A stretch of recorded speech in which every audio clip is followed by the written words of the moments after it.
𝐿, the mightiest of men, they say, but there are no mere words. In my adolescence of playing the dynasty warriors of old, I remember vividly encountering 𝐿, the anticipation to play 𝐜𝐤 just to have the pleasure of being in his presence, in an attempt to defeat him in combat, only to end up running away from him constantly with low health, dealing minimal damage to him with only my Musou attack as I repeatedly waited for it to fill. The OGs watching this video know exactly what I'm talking about. But back in those days of the Dynasty Warriors 3, 4, 5, 6, 7 and more, 𝐿 was portrayed as a villain. Despite his honorable lore, he was portrayed as the opposite nonetheless, with his outlandish weapon. And at one time, he wielded a literal giant ninja star. Just gazing upon it, you can't even imagine how one could effectively utilize it, but you just knew he could. So defeating him always felt like a fight of good against evil, like I was the good guy and he was a bad guy. But not anymore. Wo Long has cast a dark shadowy aura upon the three kingdoms. In this, you can clearly see where the light shines from amongst the warriors who surround you, 𝐿 being one of them.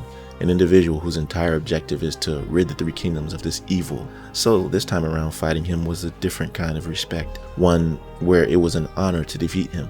On top of that, to wield his weapon felt even better. I feel the power when I use it, paired with the flying general armor he drops on the second time you beat him. And it took me a while to really figure out for myself what set is the best for 𝐿. First, I went with Sonche's Young Conqueror set. This doesn't offer much except a light load and amplification upon performing a martial art, something you can already get on your gear when embedding. And the only thing that's almost as strong as the Flying General is the perfect 𝐬 set. A lot of you suggested this, and rightly so. It offers an insane amount of elemental imbued weapon damage at almost 12% once you use everything on the set. And if you embed elemental imbued weapon damage all on your pieces, you can get up to almost 30%. That's great, I think, for other flame builds, but not this. Not for 𝐿.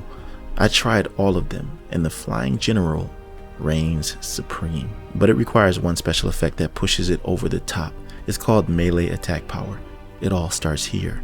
This is a special effect specific talent exclusive to weapons only. I have this along with flame enchant, so that I can always accumulate burn no matter what. I think the enchants like ice enchant and stone enchant are a must-have for all builds in my opinion.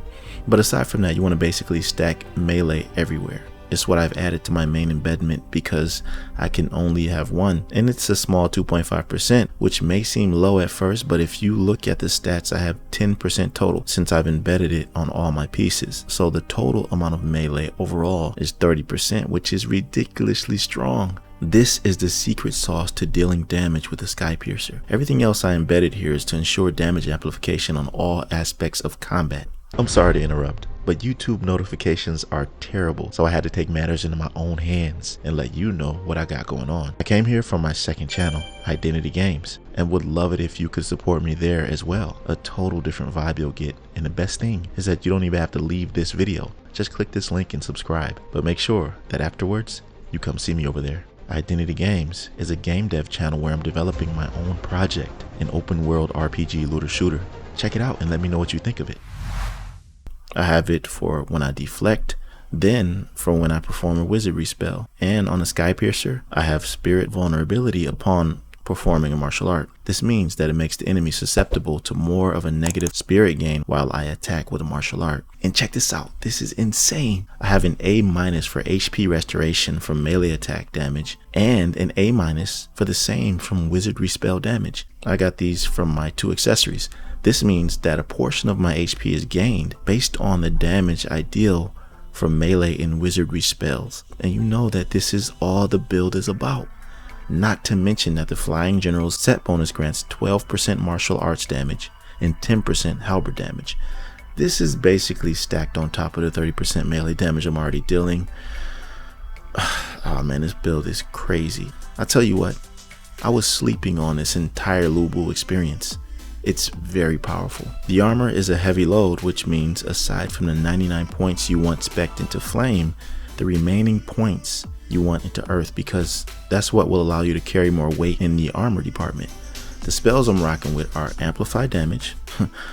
I mean, that's a no-brainer.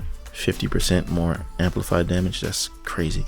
Next is Blasting Flare, which is amazing for a melee type build. When people rush you, you just launch this right in front of their face. Sometimes it's a one shot, and overall it's just great for getting people out of your face. You know what I mean? It's a great AoE attack. The third one is Firebolt, and lastly I have one earth spell called Fiend Vanquisher. This goes good with my secondary I'm using called the Gutting Blade.